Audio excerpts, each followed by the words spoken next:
ಚೈತನ್ಯ ಪ್ರಭು ನಿತ್ಯಾನಂದ. ಹರೇ ಕೃಷ್ಣ. ಎಲ್ಲರಿಗೂ ಮೋಹಿನಿ ಏಕಾದಶಿಯ ಶುಭ ತಿಥಿಯಲ್ಲಿ ಎಲ್ಲರಿಗೂ ಶ್ರೀ ರಾಧಾ ಶ್ಯಾಮಚಂದ್ರ ಮಂದಿರದಲ್ಲಿ ಶ್ರೀಮದ್ ಭಾಗವತ ಚರ್ಚೆಗೆ ಪೂರ್ವಕ ಸ್ವಾಗತ.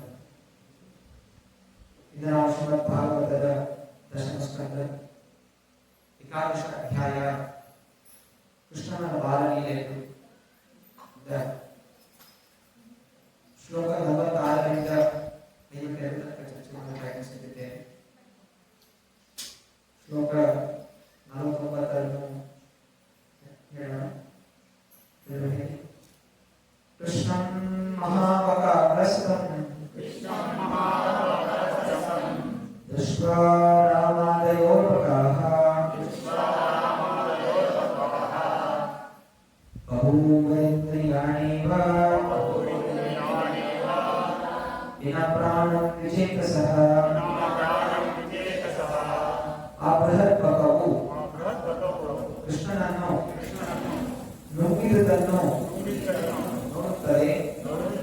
ಬಲರಾಮ ಮತ್ತು ಇತರ ಬಾಲಕರು ಪ್ರಾಣವಿಲ್ಲದ ಇಂದ್ರಿಯಗಳಂತೆ ನಿಶ್ಚೇಷ್ಟಿತರಾದರು.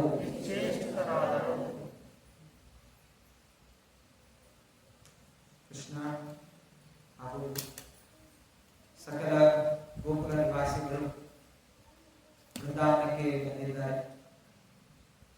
ಆದರೂ ಇಲ್ಲೂ ನಾನಾ ರೀತಿಯ ರಾಕ್ಷಸರು ಕೃಷ್ಣನ ಮೇಲೆ ಆಕ್ರಮಣ ಮಾಡ್ತಾ ಇದ್ದಾರೆ. ಆಚಾರ್ಯರು ಹೇಳ್ತಾರೆ, ಪ್ರತಿ ದಿವಸ ಒಂದೊಂದು ಅಸುರ ಬರ್ತಾರೆ. ಕಂಸನ ಹತ್ರ ಎಷ್ಟೊಂದು ಅಸುರರಿದೆ. ವರ್ಷಕ್ಕೆ 365 ಅಸುರರು. ಹೀಗೆ 13 ವರ್ಷ ಕಳಿಸ್ತಾರೆ. ಕೃಷ್ಣ 13 ವರ್ಷ ಅಂದ್ರೆ ಯೋಚನೆ ಮಾಡಿ ಎಷ್ಟು ಜನ ಅಸುರರೇ.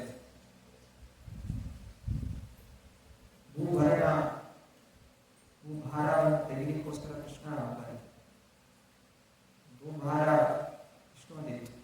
ನಾವು ಅನ್ಕೋತೀವಿ ಕೆಲವು ಕಥೆಗಳು ಮಾತ್ರ ಮುಖ್ಯವಾದ ಅಥವಾ ತುಂಬಾ ದುಷ್ಟವಾದ ಅಸುರರ ಬಗ್ಗೆ ಭಾಗವನ್ನು ಹೇಳುತ್ತೆ. ಜನರೇ ಅನೇಕ ಅಸುರರಿದೆ. ನಾನಾ ದೇವಾದೇವತೆಗಳನ್ನ ಬರಪಡ್ಕೊಂಡಿದೆ. ನನ್ನ ದೇವತೆಗಳು ಕೂಡ ಅವರನ್ನ ಸಂಹಾರ ಮಾಡಕ್ಕಾಗ್ತಾರೆ. ಹೀಗೆ ಬಕಾಸುರ ಶಿವನಿಂದಲೇ ವರ ಪಡ್ಕೊಂಡು ಶಿವನ ತಲೆ ಮೇಲೆನೆ ಕೈ ಇಟ್ಟು ಭಸ್ಮ ಮಾಡಿರ್ತಾರೆ. ಶಿವನಿಗೆ ಏನು ಆಗ್ತಾ ಇರಲಿಲ್ಲ, ವರ ಕೊಟ್ಟಿದ್ದು ಸುಳ್ಳಾಗತ್ತಲ್ಲ. ಅದರಿಂದ ಶಿವನು ಕೂಡ ಅವರು ಸಂಹಾರ ಮಾಡಲಿಕ್ಕೆ ಆಗ್ತಾ ಇಲ್ಲ. ಹೀಗೆ ನಾನಾ ರೀತಿಯ ಅಸುರರು ಬೇರೆ ಬೇರೆ ರೀತಿ ವರಗಳನ್ನು ಪಡ್ಕೊಂಡ್ಬಿಟ್ಟು ಅವಧ್ಯರಾಗಿ. ಅದರಿಂದ ಅಂಥವರೆಲ್ಲ ಸಂಹಾರ ಮಾಡಲಿಕ್ಕೆ ಏಕೈಕ ವ್ಯಕ್ತಿ ಕೃಷ್ಣ ಪರಮಾತ್ಮ ಪ್ರಕಟವಾಯಿತು. ಹಿಂದಿನ ವಾರ ವತ್ಸಾಸುರ ಕರುವಿನ ವೇಷದಲ್ಲಿದ್ದಂತಹ ಯಸುರನ ವಧೆ ಮೊದಲು ಆಯಿತು. ಆಮೇಲೆ ವಿವರಣೆ ಇದೆ. ವತ್ಸಾಸುರನ ವಧೆ ಆದ್ಮೇಲೆ ಕೃಷ್ಣ ಹಾಗೂ ಎಲ್ಲ ಗೋಪಾಲ ಬಾಲಕರು ಆರಾಮಾಗಿ ಕೂತ್ಕೊಂಡು ಊಟ ಮಾಡೋದು, ಅದರ ಚರ್ಚೆ ಮಾಡೋದು, ಮನೆಗೆ ಹೋಗಿ ಮನೆಯಲ್ಲಿ ನಮ್ಮ ತಂದೆ ತಾಯಿಗೆ ನಡೆದಂತಹ ಎಲ್ಲ ಘಟನೆಗಳನ್ನು ಸಂತೋಷದಿಂದ ಅಂತಹ ಭಯಾನಕವಾದ ರಾಕ್ಷಸರು ಇದೆಲ್ಲವೂ ಕೂಡ ಅವ್ರಿಗೆ ಒಂದು ಫಿಲಮ್ ಇದ್ದಾಗ. ಹೇಗೆ ಜನ ಫಿಲಮ್ ನೋಡ್ತಾರೆ, ತಾಸು ಕೂತ್ಕೊಂಡು ಫಿಲಮ್ ನೋಡಿ ಸಂತೋಷವಾಗಿ ವಾಪಸ್ ಬರ್ತಾರೆ. ಆಯ್ತು, ಏನೋ ಒಂದು ರೋಮಾಂಚನವಾಗಿ ಏನೋ ಆಕ್ಷನ್ ಇತ್ತು, ಫೈಟಿಂಗ್ ಆಯಿತು, ಪಾಪ್ಕಾರ್ನ್ ತಿನ್ಕೊಂಡು ಊಟ ಮಾಡಿ ಬರ್ತಾರೆ. ಹಾಗೆ ಎಲ್ಲ ಗೋಪಾಲ ಬಾಲಕರಿಗೆ ಪ್ರತಿ ದಿವಸ ಒಂದು ಫಿಲಮ್ ಇದ್ದಾರೆ. ಹಸುರ ಬರ್ತಾ ಇದೆ, ಕೃಷ್ಣ ಸಂಹಾರ ಮಾಡ್ತಾ ಇದ್ದಾರೆ, ಎಲ್ಲ ಗೋಪಾಲ ಆನಂದಿಸ್ತಾ ಇದೆ, ಊಟ ಮಾಡ್ತಾ ಇದೆ, ಮನೆಗೆ ಬರ್ತಾ ಇದೆ. ಹೀಗೆ ಒಂದು ದಿವಸ ಎಲ್ಲ ಕರುಗಳನ್ನು ಕರ್ಕೊಂಡು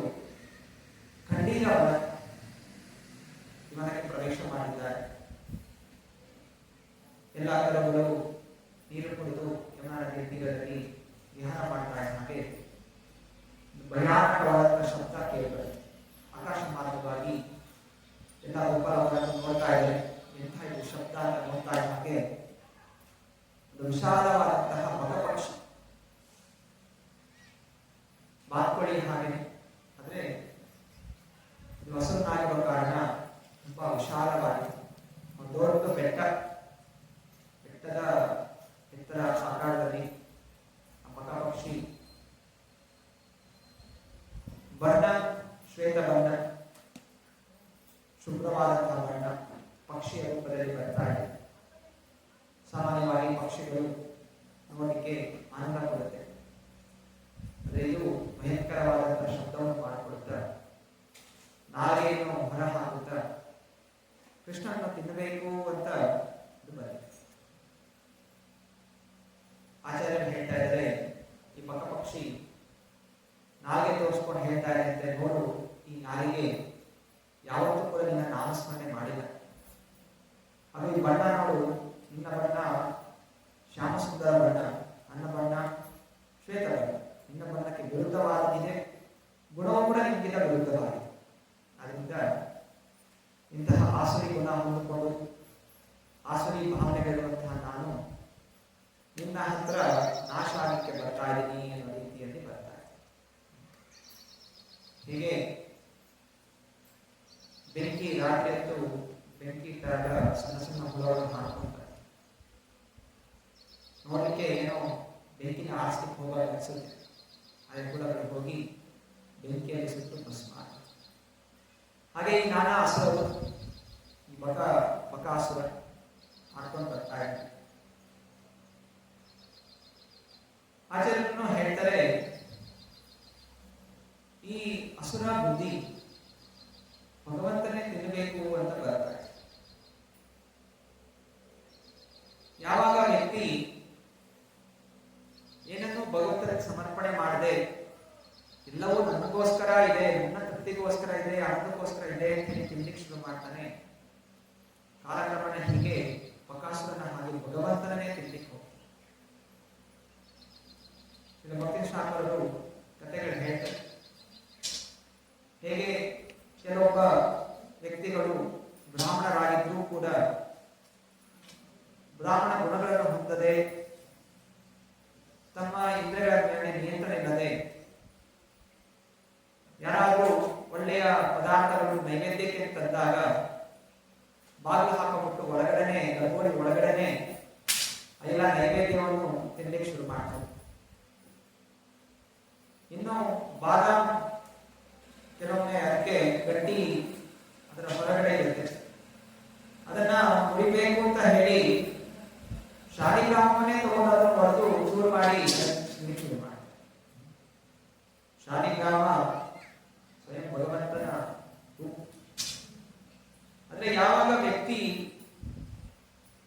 ತನಗೆ ಬೇಕು ಅನ್ನುವಂಥ ಭಾವನೆ ಬೆಳೆಸ್ಕೊಳ್ತಾನೆ, ಆ ಇಂದ್ರಿಯಗಳ ಮೇಲೆ ಹತೋಟಿ ಕಲ್ತ್ಕೊಂಡ್ಬಿಡ್ತಾನೆ, ಆಗ ಅವನು ಆ ಭಗವಂತನ ವಿಗ್ರಹವನ್ನು ಕೂಡ ಯಾವುದೇ ರೀತಿ ಲೆಕ್ಕಿಸದೆ ಅದನ್ನೇ ತಿನ್ನಲಿಕ್ಕೆ ಶುರು ಮಾಡ್ತಾನೆ.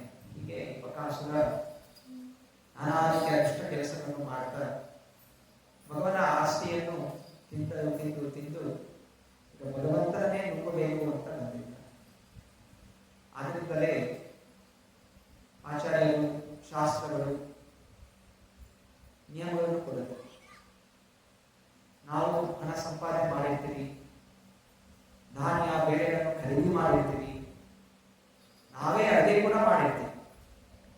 ಆದರೆ ಅದನ್ನು ತಿನ್ನಕ್ಕಿಂತ ಮುಂಚೆ ಭಗವಂತನಿಗೆ ನೈವೇದ್ಯ ಹಚ್ಚಿ ನಮೋ ಬ್ರಹ್ಮಣ್ಯ ದೇವಾಯ ಗೋಬ್ರಾಹ್ಮಣ ಹಿತಾಯ ಜಗತ್ತಿನಾಯ ಕೃಷ್ಣಾಯ ಗೋವಿಂದಾಯ ನಮೋ ನಮಃ ಭಗವಂತನಿಗೆ ಸಮರ್ಪಣೆ ಮಾಡಿ ಧನ್ಯವಾದವನ್ನು ಕೋರಿ ಕೃತಜ್ಞತೆ ಭಾವವನ್ನು ಸಮರ್ಪಣೆ ಮಾಡಿ ಅನಂತರ ಅದನ್ನು ಸೇವನೆ ಮಾಡಿದಾಗ ನಾವು ಒಳ್ಳೆಯ ವ್ಯಕ್ತಿಗಳಾಗ್ತೀವಿ, ಭಕ್ತರಾಗ್ತೀವಿ, ಹಾಗೂ ಈ ಆಸುರ ಗುಣಗಳಿಂದ ಮುಕ್ತರಾಗ್ತೀವಿ.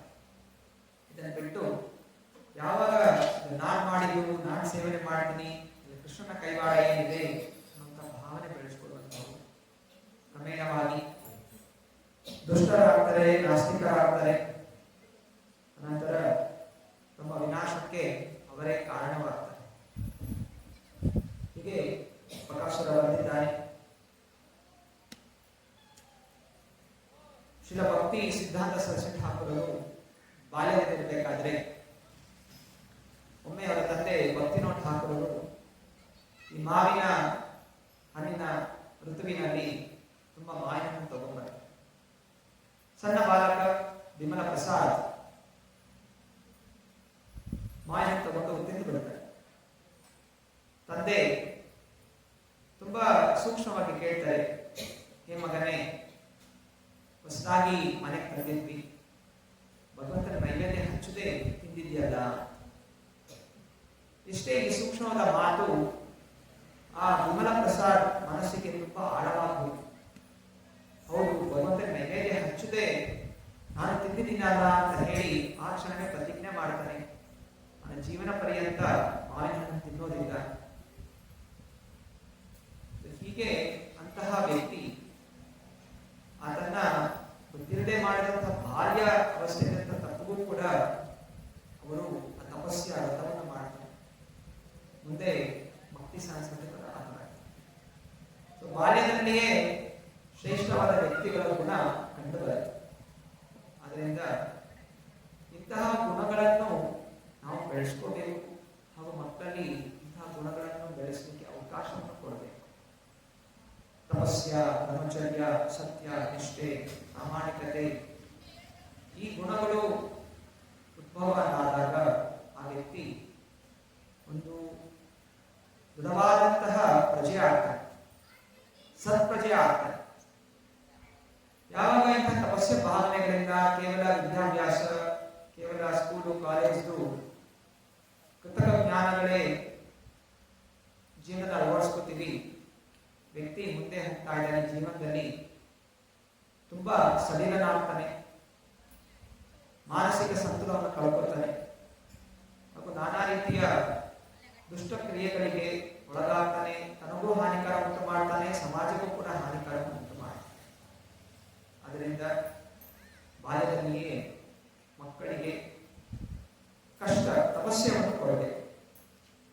ಕಷ್ಟ ಅಂತ ಹೇಳಿದ್ರೆ ಸುಮ್ಮನೆ ಅತ್ಯಾಚಾರ ಮಾಡಬೇಕು ಅಂತ, ತಪಸ್ಯೆಗಳನ್ನು ಮಾಡಲಿಕ್ಕೆ ಅವಕಾಶಗಳನ್ನು ಕೊಡಬೇಕು, ಹಾಗೆ ಬೆಳೆಸಬೇಕು. ಬಕಾಸುರ ಆಕ್ರಮಣ ಮಾಡಿದ್ದಾನೆ. ನಂತರ ಕೃಷ್ಣನನ್ನು ನುಂಗು ಬಿಟ್ಟಿದ್ದಾರೆ.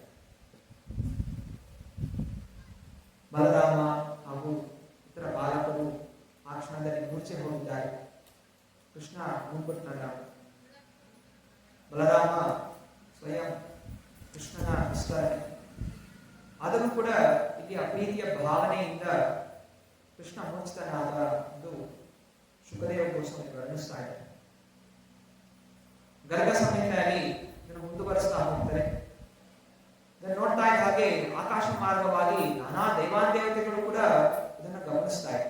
ಯಾಕಂದ್ರೆ ಅವರು ಕೂಡ ಆನಂದ, ಭಗವಂತ ಬಂದಿದ್ದಾನೆ ಭೂಲೋಕಕ್ಕೆ, ಬೇರೆ ಬೇರೆ ಲೋಕಗಳಿಗೂ ಕೂಡ ಭಗವಂತ ಕಾಣಿಸ್ಕೊಳ್ಳೋದಿಲ್ಲ. ವೃಂದಾವನ ನಿವಾಸಕ್ಕೆ ಭಕ್ತಿಗೋಸ್ಕರ ಭಗವಂತ ಬಂದಿದ್ದಾನೆ. ಆದ್ರಿಂದ ಲೀಲೆಗಳ ದರ್ಶನ ಮಾಡಬೇಕು ಅಂತ ಹೇಳಿ ಆಕಾಶ ಮಾರ್ಗ ದೇವಾದೇವತೆಗಳು ಬಂದು ಸೇರ್ತಾರೆ. ಯಾವಾಗ ಬಕಾಸುರ ಮುಂದ ಅವ್ರಿಗೂ ಕೂಡ ಕ್ರೋಧ ಉಂಟಾಗುತ್ತೆ, ತಾವು ಕೂಡ ಏನಾದ್ರು ಮಾಡಿ ರಕ್ಷಣೆ ಮಾಡಬೇಕು ಅಂತ ಹೇಳಿ ಅವರು ಮುಂದಾಗಿದ್ದಾರೆ. ಕೆಲವು ಜನ ಕೃಷ್ಣನ ಈ ಎಲ್ಲ ಅಸುರ ಸಂಹಾರ ಮಾಡಿದಾಗ ಕೃಷ್ಣ ಏನೋ ಒಂದು ಆಟ ಸಾಗಿಸ್ದ, ಅದೋ ಕುದುರೆ ಸಾಗಿಸ್ದ, ಅದೋ ಪಕ್ಷಿನ ಸಾಗಿಸ್ದ, ಇದೇನು ವಿಶೇಷವಾಗಿದೆ ಅಂತ ಹೇಳಿ ಅವರೆಲ್ಲ ಒಂಥರ ನಿಂದಾಸ್ಪದವಾಗಿ ಮಾತಾಡ್ತಾರೆ. ಆದ್ರೆ ಈ ಬಕಾಸುರ ಅಂತಹ ಸಾಮಾನ್ಯವಾದ ವ್ಯಕ್ತಿ ಕೂಡ ಅಲ್ಲ. ತಪಸ್ಯೆಗಳನ್ನು ಮಾಡಿ ಮಹಾಪಟ್ಟು ಪಡ್ಕೊಂಡಿದ್ದ. ಇಲ್ಲಿ ಹೇಳ್ತಾ ಇದ್ದಾರೆ ಗರ್ಗ ಸಂಹಿತೆಯಲ್ಲಿ ಇಂದ್ರ ಬರ್ತಾನೆ, ಮೊದಲು ತನ್ನ ವಜ್ರಾಯುಧ ಆಕ್ರಮಣ ಮಾಡ. ವಜ್ರಾಯುಧ ಕೂಡ ಏನು ಫಲ ಕೊಡೋದಿಲ್ಲ. ನಂತರ ಯಮರಾಜ ಬಂದು ತಮ್ಮ ಯಮದಂಡದಿಂದ ಮೇಲೆ ಹತ್ಯೆ ಮಾಡಿದಾಗ ಅದು ಕೂಡ ನಿಷ್ಪ್ರಯೋಜನವಾಗುತ್ತೆ. ಬ್ರಹ್ಮ ಬರ್ತಾನೆ, ಬ್ರಹ್ಮದಂಡದಿಂದ ಆಕ್ರಮಣ ಮಾಡ್ತಾನೆ. ಆಗ 2 ಘಟಿಕ ಅಂದ್ರೆ ಸುಮಾರು 48 ನಿಮಿಷಗಳು ಬಕಾಸುರ ಮೂರ್ಛೆ ಹೋಗ್ತಾನೆ. ಅದ್ರ ತಿರುಗಿ ನಿಂತ್ಕೋತಾನೆ. ಆಮೇಲೆ ಇಂದ್ರ ಬರ್ತಾನೆ, ಅಂದ್ರೆ ಕುಬೇರ ಬರ್ತಾನೆ. ಕುಬೇರ ಬಂದು ತನ್ನ ಖಡ್ಗದಿಂದ ಆಕ್ರಮಣ ಮಾಡ್ತಾನೆ, ಒಂದು ರೆಕ್ಕೆಯನ್ನು ಕತ್ತರಿಸಾಕ್ತಾನೆ. ಆದ್ರೂ ಒಂದೇ ರೆಕ್ಕೆಯಲ್ಲಿ ಹಾರಾಡ್ತಾ ಇದ್ದಾನೆ. ಶಿವ ಬರ್ತಾನೆ, ತ್ರಿಶೂಲದಿಂದ ಆಕ್ರಮಣ ಮಾಡಿದಾಗ ಒಂದು ರೆಕ್ಕೆ ಆಕ್ರಮಣ ಆಗುತ್ತೆ, ಇನ್ನೊಂದು ರೆಕ್ಕೆ ಕತ್ತರಿಸಾಗುತ್ತೆ. ಆದ್ರೂ ಕೂಡ ಎದ್ದು ನಿಂತ್ಕೊಂಡಿದ್ದಾನೆ, ಕೂಗ್ತಾ ಇದ್ದಾನೆ. ಅನಂತರ ಕಾರ್ತಿಕ ಕಾರ್ತಿಕೇಯ ಬರ್ತಾನೆ. ಕಾರ್ತಿಕೇಯ ಬಂದು ಅವನು ಅಸ್ತ್ರಗಳನ್ನು ಪ್ರಯೋಗ ಮಾಡ್ತಾನೆ. ಭದ್ರಕಾಳಿ ಬಂದು ಅವಳು ತನ್ನ ಗದೆಯಿಂದ ತಲೆ ಹೊಡಿತಾಳೆ. ತಲೆ ಒಂದು ಕಡೆಯಿಂದ ಗಾಯ ಆಗತ್ತೆ, ಆದ್ರೂ ಕೂಡ ಅವನು ಎದೆ ನಿಂತ್ಕೊಂಡು ಕೂಗಾಡ್ತಾನೆ. ಹೀಗೆ ನಾನಾ ದೇವತೆಗಳು ಆಕ್ರಮಣ ಮಾಡೋದಕ್ಕೂ ಕೂಡ ಅವನು ನಿಂತಿದ್ದಾನೆ, ಎಚ್ಚರಗೊಂಡಿದ್ದಾನೆ. ಮತ್ತೆ ಎಲ್ಲರೂ ಕೂಡ ವಾಪಸ್ ಆಕಾಶ ಮಾರ್ಗದಿಂದ ನೋಡ್ತಾ ಇದ್ದಾರೆ. ನಮ್ಮ ಕೈಲಿ ಏನೂ ಆಗ್ತಾ ಇಲ್ಲ, ಭಗವಂತನ ಏನ್ ಮಾಡಬೇಕು ಮಾಡಿ ಅಂತ ಹೇಳಿ ಸುಮ್ಮನೆ ಆಗಿಲ್ಲ. ಎಲ್ಲಾ ದೇವಾದೇವತೆಗಳು ಪ್ರಯೋಗ ಆಯ್ತು. ದೇವತೆಗಳು ಗೊತ್ತಾಯ್ತು ನಮ್ಮ ಸ್ಥಾನ ಅಷ್ಟೇ. ಬಕಾಸುರ ಖುಷಿ ಆಗ್ತಾ ಇದ್ದಾನೆ, ಕೃಷ್ಣ ಮುಂದ್ಬಿಟ್ಟಿದ್ದೀನಿ ಅಂತ. ಕೃಷ್ಣ ಆರಾಮಾಗಿ ಬಕಾಸುರನ ಗಂಟು ನಿಂತ್ಕೊಂಡು ನೋಡ್ತಾ ಇದ್ದಾನೆ. ಏನ್ ಮಾಡ್ತಾರೆ, ಯಾರೆಲ್ಲ ಏನ್ ಮಾಡ್ತಾರೆ, ಮಾಡಿ ನೋಡೋಣ. ಆಮೇಲೆ ಕೃಷ್ಣ ತನ್ನ ದೇಹದಿಂದ ಶಾಖೆ ಉತ್ಪನ್ನ ಮಾಡಲಿಕ್ಕೆ ಶುರು ಮಾಡ. ಭಗವಂತ ಕೋಟಿ ಸೂರ್ಯ ಸಮಪ್ರಭ, ಕೋಟ್ಯಾಂತರ ಸೂರ್ಯಗಳ ತೇಜಸ್ಸು, ಅನೇಕ ಬ್ರಹ್ಮಾಂಡಗಳಲ್ಲಿ ಸೂರ್ಯಗಳ ತೇಜಸ್ಸು. ಯಾವಾಗ ಶಾಖೆ ಉಂಟಾಗುತ್ತೆ ಬಕಾಸುರ ಕೆಮ್ಮಲಿಕ್ಕೆ ಶುರು ಮಾಡ್ತಾನೆ. ಏನಿದು ಬರ್ತದೆ, ಉಡಿಗುರಿ ಆಗ್ತಾ ಇದೆ ಅಂತೆಲ್ಲ ಕೆಮ್ಮಿ ಕೆಮ್ಮಿ ಕೃಷ್ಣನು ಹೊರಗೆ ಹಾಕ್ತಾನೆ. ಕೃಷ್ಣ ಆರಾಮಾಗಿ ಹೊರಗೆ ಬರ್ತಾನೆ. ಎಲ್ಲ ಗೋಪಾಲ ಬಾಲಕರಿಗೆ ಸಂತೋಷ ಆಗುತ್ತೆ. ಕೃಷ್ಣ ಇದನ್ನೇ ಚೆನ್ನಾಗಿದೆ. ಬಕಾಸುರ ಮತ್ತೆ ಪುನಃ ಆಕ್ರಮಣ ಮಾಡ್ತಾನೆ. ತಂ ತಾಲಮೂಲಂ ಪ್ರದಹಂತಮಗ್ನಿವತ್ ಗೋಪಾಲಸೂನಂ ಪಿತರಂ ಜಗದ್ಗುರೋಃ ಚಚ್ಚರ್ದ ಸದ್ಯೋದಿ ಪಾಕ್ಷತ ಬಕ ಸುಂಡೇನ ಹಂತುಂ ಪುನರ್ಭವ್ಯ ಪದ್ಯತ. ಕೃಷ್ಣನು ಬ್ರಹ್ಮನ ತಂದೆ, ಆದರೆ ಈಗ ಗೋಪಾಲಕನ ಪುತ್ರನಾಗಿ ನಡೆಸುತ್ತಿದ್ದಾನೆ. ಅಂತವನು ಬೆಂಕಿಯಂತಾಗಿ ಅಸುರನ ಗಂಟಲನ್ನು ಸುಡಲಾರಂಭಿಸಿದನು. ಆಗ ಬಕಾಸುರನು ಥಟ್ಟನೆ ಅವನನ್ನು ಹೊರಕ್ಕೆ ಉಗುಳಿದನು. ತಾನು ನುಂಗಿದ್ದನ್ನು ಸುರಕ್ಷಿತನಾಗಿರುವ ಕೃಷ್ಣನನ್ನು ನೋಡಿದ ಅಸುರನು ಕೂಡಲೇ ತನ್ನ ಚೂಪಾದ ಕೊಕ್ಕುಗಳಿಂದ ಅವನ ಮೇಲೆ ಮತ್ತೆ ಆಕ್ರಮಣ ಮಾಡಿದನು.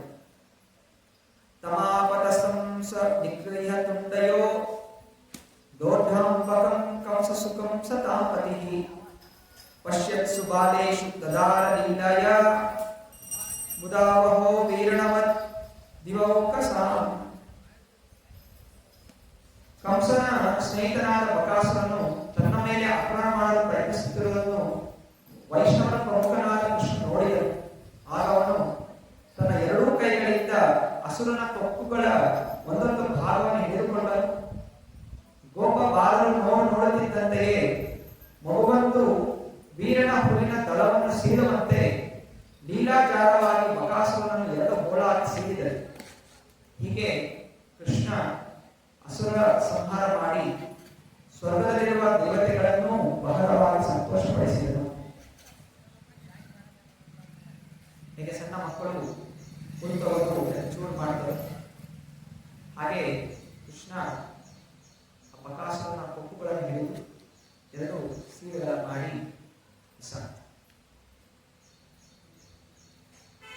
ಎಲ್ಲರ ಪ್ರದರ್ಶನ ಆಯಿತು.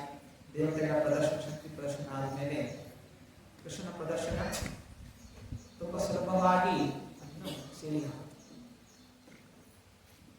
ಹೇಗೆ ಭಗವಂತ ಕಮಲನಯನ, ಕಮಲ ಹಸ್ತ,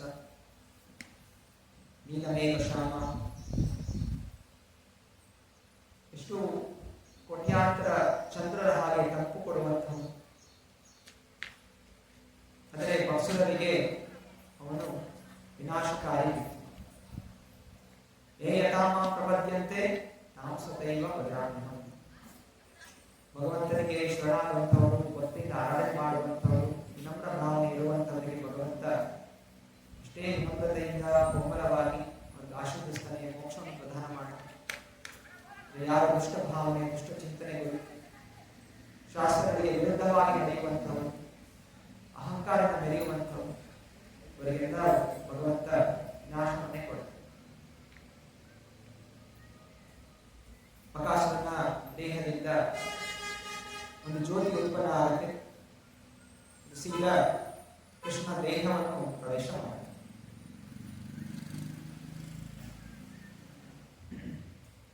ಗರ್ಗ ಸಂಹಿತೆಯಲ್ಲಿ ನಾರದಮುನಿಗಳು ಬಕಾಸುರನ ಪೂರ್ವ ಜನ್ಮದ ಕಥೆಯನ್ನು ಹೇಳ್ತಾರೆ. ಹೇಳ್ತಾ ಇದ್ದಾರೆ. ಹಿಂದಿನ ಜನ್ಮದಲ್ಲಿ ಈ ಬಕಾಸುರ ಉತ್ಕಲ ಅನ್ನುವಂತಹ ಅಸುರ, ಹಯಗ್ರೀವನ ಪುತ್ರ, ನಾನಾ ತಪಸ್ಯೆಗಳನ್ನು ಮಾಡಿ ತುಂಬಾ ಪ್ರಭಾವಶಾಲಿಯಾಗಿದ್ದ, ಬಲಿಷ್ಠನಾಗಿದ್ದ. ಆದರೂ ಕೂಡ ನಾನಾ ರೀತಿಯ ದೇವತೆಗಳಿಗೆ ಕಟ್ಟುಕನಾಗಿದ್ದ, ತೊಂದರೆಗಳನ್ನು ಕೊಡ್ತಾ ಇದ್ದ, ಋಷಿಗಳಿಗೆ ತೊಂದರೆ ಕೊಡ್ತಾ ಇದ್ದ. ಒಂದು ದಿವಸ ಜಜಾಲಿ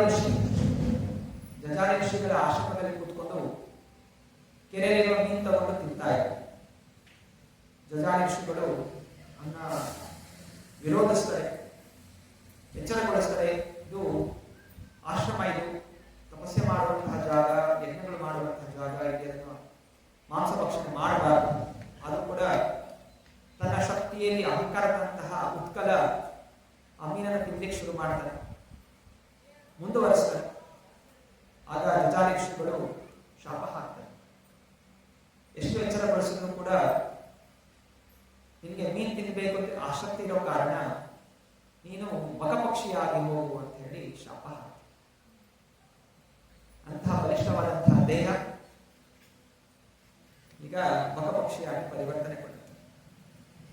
ಆಗ ಉತ್ಕಲನಿಗೆ ಭಯ ಆಗಲಿಕ್ಕೆ ಶುರುವಾಗುತ್ತೆ. ಓ, ಈ ಸಾಧು ಸಾಮಾನ್ಯವಾದ ಸಾಧು ಅಲ್ಲ, ದೇವಾದೇವತೆಗಳು ಎದುರು ಹಾಕೊಂಡಿದೆ. ಆದರೆ ಈ ವ್ಯಕ್ತಿ ನನ್ನ ದೇಹವನ್ನು ಬದಲಾಯಿಸ್ಬಿಟ್ಟ, ಶಾಪ ಹಾಕ್ಬಿಟ್ಟ. ಇದರಿಂದ ಈಗ ಅವನಿಗೆ ಭಯ ಆಯಿತು.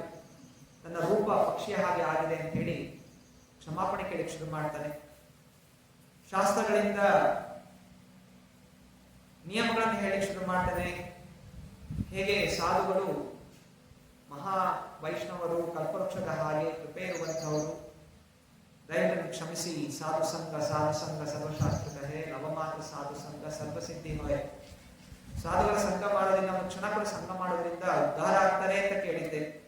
ನೋಡಿದ್ರೆ ನಾನು ಪಕ್ಷಿ ಆಗ್ಬಿಟ್ಟಿದ್ದೀನಲ್ಲ. ಹಿಂದೆ ಎಚ್ಚರಗೊಳಿಸಿದಾಗ ಈ ಭಾವನೆ ಬರಲಿಲ್ಲ. ದಂಡಂ ದಶಗುಣಂ, ಯಾವಾಗ ದಂಡ ಬಿತ್ತು ಆಗ ಅವನಿಗೆ ಬುದ್ಧಿ ಬಂತು. ಕ್ಷಮಾಪಣೆ ಕೇಳ್ತಾ ಇದ್ದೇನೆ, ಶಾಸ್ತ್ರಗಳನ್ನು ಹೇಳ್ತಾ ಇದ್ದೇನೆ, ದಯವಿಟ್ಟು ಕ್ಷಮಿಸಿ ಅಂತ. ಆಯ್ತು, ಜಜಾಲಿ ಋಷಿ ಕೃಪೆಯಿಂದ ಹೇಳ್ತಾರೆ, ಸರಿ ಶಾಪ ಅಂತ ಸಿಕ್ಕಾಯ್ತು, ಇವಾಗಲೇ ಶಾಪ ತಿರ್ಗ ನೀನು ಬದಲಾಗ್ತೀಯ, ಅದರಿಂದ ಸ್ವಲ್ಪ ಸಮಯ ಹೀಗೆ ಇರು. ಮುಂದೆ ವೈವಸ್ವತ ಮನು, ಆ ಸಮಯದಲ್ಲಿ ಸ್ವಯಂ ಕೃಷ್ಣ ಪರಮಾತ್ಮ ಪ್ರಕಟವಾಗ್ತಾನೆ. ಪರಿಪೂರ್ಣತಃ ಸಾಕ್ಷಾತ್ ಶ್ರೀ ಕೃಷ್ಣ ಭಗವಾನ್ ಸ್ವಯಂ ವೃಂದಾವನೆ ಗವಾಂ ವತ್ಸಾಂ ಚರಯಾ ವಿಚರಿಷ್ಯತಿ.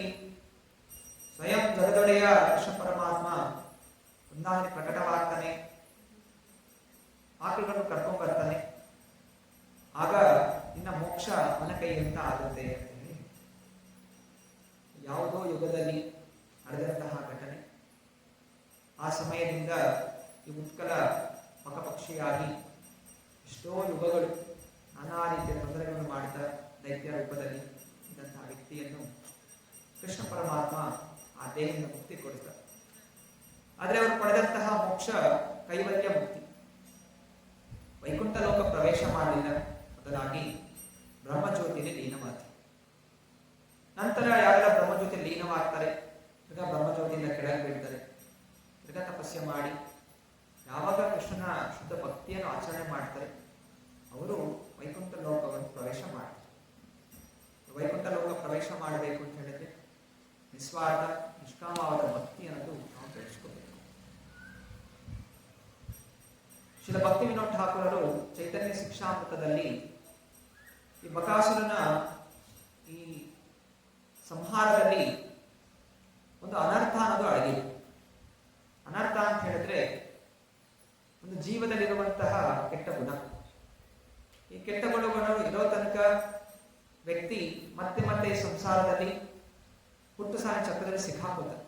ಆದ್ದರಿಂದ ಹೇಗೆ ಕೃಷ್ಣ ಆ ಬಕಾಸುರನ ಸಂಹಾರ ಮಾಡಿದ್ನೋ ಹಾಗೆ ನಾವು ನಮ್ಮ ಹೃದಯದಲ್ಲಿ ಅಡಗಿರುವಂತಹ ಅನರ್ಥಗಳನ್ನು ನಾಶ ಮಾಡಬೇಕು.